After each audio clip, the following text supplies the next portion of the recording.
My mother has always told me I come from a long line of pioneer women. She often likes to point out how far women have come, and I always have to tell her, sure, we've come a long way, but we still haven't finished the masterpiece our foremothers started. It's full of holes and patches that we still need to mend. There are common threads we see in the pioneer women of today that are the same as the ones we see in the pioneer women of our histories. We've been fighting for the same things for all of modern history. We still don't have equity or equality. We still can't rise to power without men, and powerful women still fall by the wayside of history, rising and falling like tides, nearly interchangeable from generation to the next.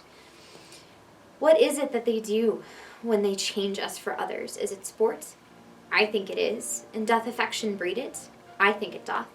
Is frailty that us heirs? It is so too. And have not we affections, desires for sport and frailty as men have? Then let them use us well, else let them know the ills we do, their ills instruct us so. My dear husband, I beg of you, don't forget women in our new nation. That your sex are naturally tyrannical is a truth so thoroughly established as to admit of no dispute, but such of you as wish to be happy willingly give up the harsh title of master for the more tender and endearing one of friend. Men of sense in all ages abhor these customs, which treat us only as the vassals of your sex.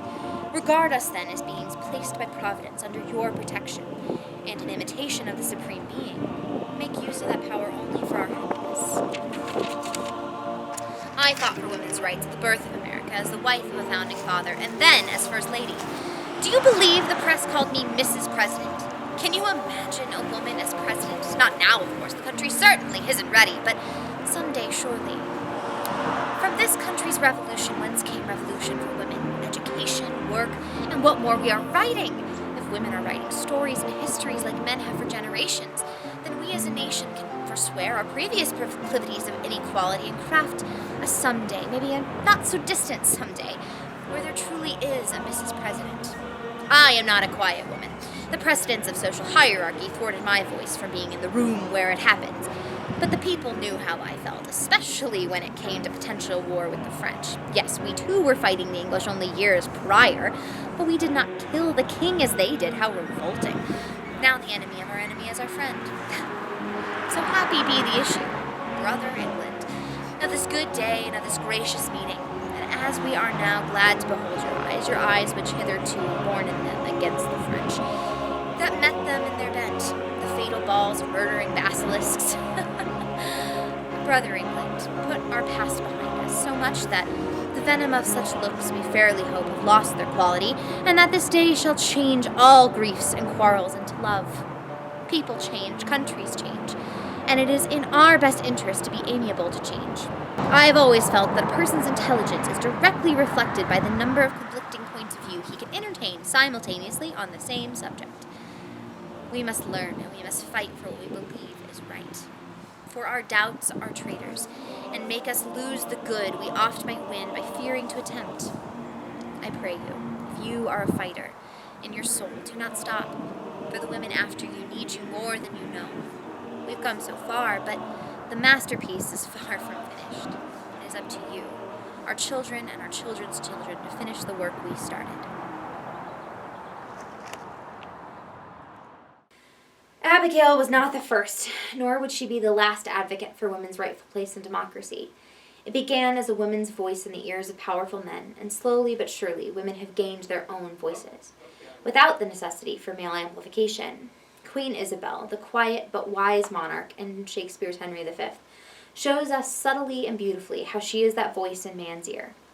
Our gracious brother, I will go with them. Haply a woman's voice may do some good, when articles too nicely urged be stood on. I see so much of Queen Isabel in Abigail, even though she has such a small role in Henry V. She speaks to the larger role of women working behind the scenes of powerful men.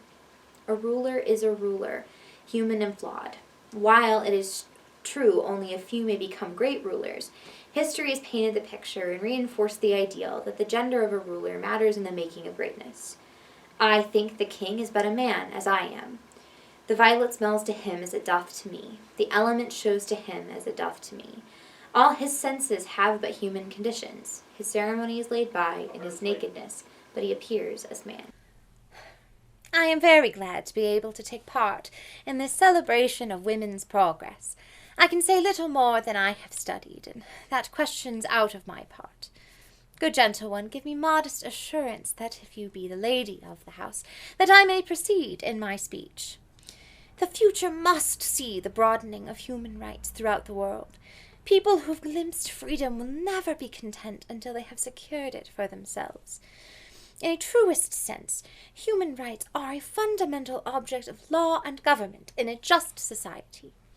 In the wake of what occurred in Nazi Germany, we have affirmed the dignity and worth of the human person. Equality starts with these affirmations, for when we acknowledge that we are all human and worthy of basic rights, it is then that we can truly live and truly love. When I met Theodore, we were madly in love. It was everything I thought love should be. But then I met Lorena, Hick as I called her. Suddenly everything I thought I knew was no longer true. My time with her was a glimpse of freedom, and because I can never secure her love for myself, I will never be content. She gave me this ring, you know. The world just isn't ready for a first lady taken up with a mistress. But maybe someday a woman in my position can have the right first marriage instead of the mess I found myself in. These secret affairs and a political agreement, because I couldn't influence change without him in this world. Theodore was wise enough to play the fool, and to do that well craves a certain kind of wit. He must observe their mood on whom he jests, the quality of the persons and the time, and, like the haggard, check at every feather that comes before his eye. This is a practice as full of labour as a wise man's art, for folly that he wisely shows is fit, but wise men folly fain quite haint their wit. He played the fool, as did I. We put on a show for the country, displaying house, because my heart belongs to Hick. Oh, I want to put my arms around you. I ache to hold you close. Your ring is a great comfort. I look at it and think, she does love me, or I wouldn't be wearing it. This alone concerns your ear. I bring no overture of war, no taxation of homage. I hold the olive branch in my hand. My words are as full of peace as matter. Make me a willow cabin at your gate, and call upon my soul within the house. Write loyal cantons of contemned love, and sing them loud even in the dead of night. Hallow your name to the reverberate hills, and make the babbling gossip of the air cry out, Lorena! Oh, you should not rest between the elements of air and earth, but you should pity me.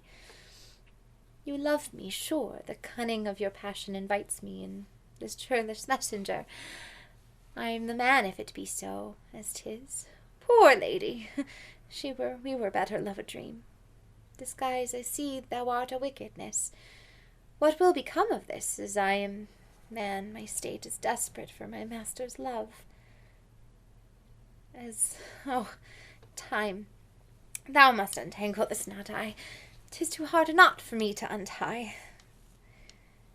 In my time, against the odds women did move forward, but I'm rather old to be carrying on this fight. All you have to do is have the courage to look in the mirror and take this one step at a time.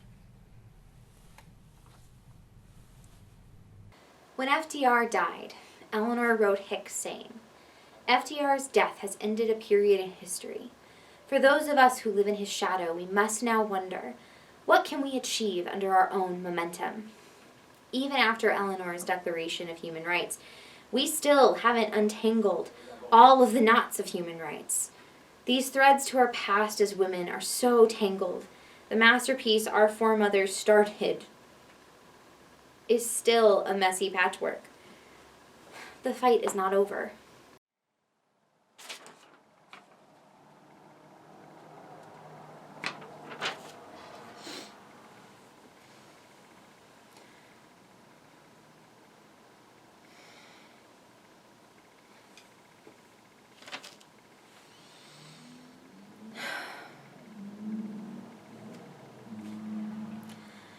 Abigail Adams, Mrs. President. I tried, Abigail. I tried to be Madam President. But apparently the country just still isn't ready.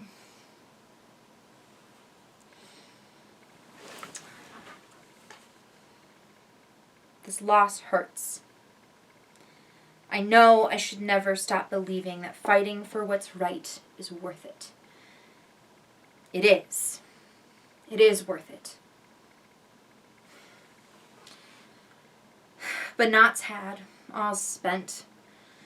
Where our desire is got without content, 'tis safer to be that which we destroy than by destruction dwell in doubtful joy. He is displeased, the mirth broke the good meeting with most admired disorder.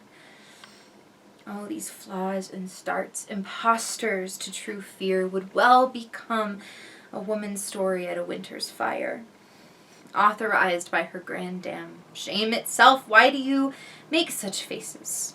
When all's done, you look but on a stool, using those thoughts which should indeed have died. With them think on. Things without all remedy should be without regard. What's done is done, and so we need. And so we need. We need you to keep up these fights, now and for the rest of your lives. Come, come, come. Give me your hand. What's done cannot be undone. Come on, my gentle lord, sleek o'er your rugged looks, be bright and jovial. To all the women, and especially the young women, who put their faith in me, I want you to know that nothing has made me prouder than to be your champion. Now, I know we have still not shattered that highest and hardest glass ceiling, but someday someone will, and hopefully sooner than we might think right now.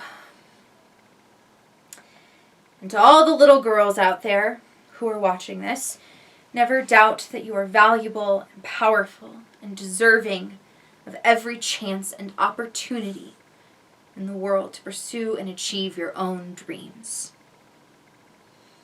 A kind good night to all.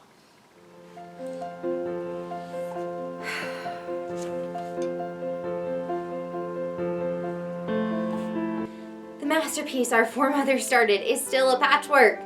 We've improved it, we've added pieces, it's bigger, it's a little more beautiful, but it's still woefully incomplete. But maybe someday, and it needs to be a not so distant someday, we can achieve the equity and equality pioneer women from Hillary all the way back to Abigail have been fighting for too long. We keep looking forward, pushing, fighting for the day when we can say, "Prithee peace, I dare do all that may become a man. Who dares do more is none. For men we are not, and that will have made all the difference."